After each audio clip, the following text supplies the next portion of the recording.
If we're talking about geometry and area and volume formulas, we really have to talk about the most famous geometry formula, and that's the Pythagorean theorem. The Pythagorean theorem is used to find the missing side of a right triangle. In other words, we'll have a triangle with a right angle in it somewhere. And if we call the two sides next to the right angle A and B, the other side that's across from the right angle, it's the longest side, C, it can be proven that we have this important relationship that a squared plus b squared will always equal c squared. We can use that, and knowing two sides of the triangle, to find a third side. So let's do some examples. Let's say I've got this triangle with one side is equal to 7 and the other side is equal to 2. We want to find the third side. Well, because that's across from the right angle, I know that's the c in my formula. The other two are a and b don't matter. C is the only one that really matters. And so if the formula is a squared plus b squared equals c squared, we have 7 squared plus 2 squared equals c squared. Order of operations says we'll do exponents first. 7 squared is 49. 2 squared is 4 equals c squared. Then we can add the numbers together to get 53 equals c squared. And to get c alone, to get rid of squared, we can take a square root of both sides, because square and square roots are opposites.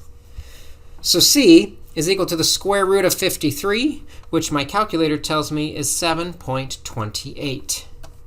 That's the distance of the missing side. Let's try one more example. Let's take a look at this triangle, where the right angle is the one up here on top. Let's say 4 is the side on the left, and 8 is the side on the bottom. Again, the c is the most important letter. It's always the longest side across from the right angle, so 8 has to be my c.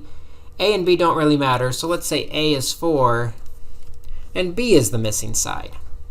So when we do a squared plus b squared, we have 4 squared plus b squared equals c squared, which is 8 squared.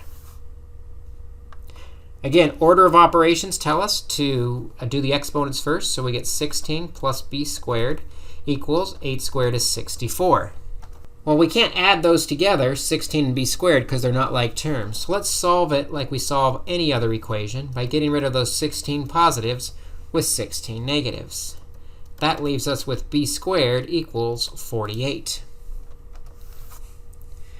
Again, to get rid of that squared, now at the end, we can take the square root of both sides, because square and square root are inverses. And the square root of 48, my calculator tells me that missing side is 6.92. So that's our Pythagorean theorem. A squared plus b squared equals c, the longest side squared. We can solve for one of the short sides. We can solve for the hypotenuse, the long side. But how do we use it in real life? That's the topic of the next video, applications of the Pythagorean theorem.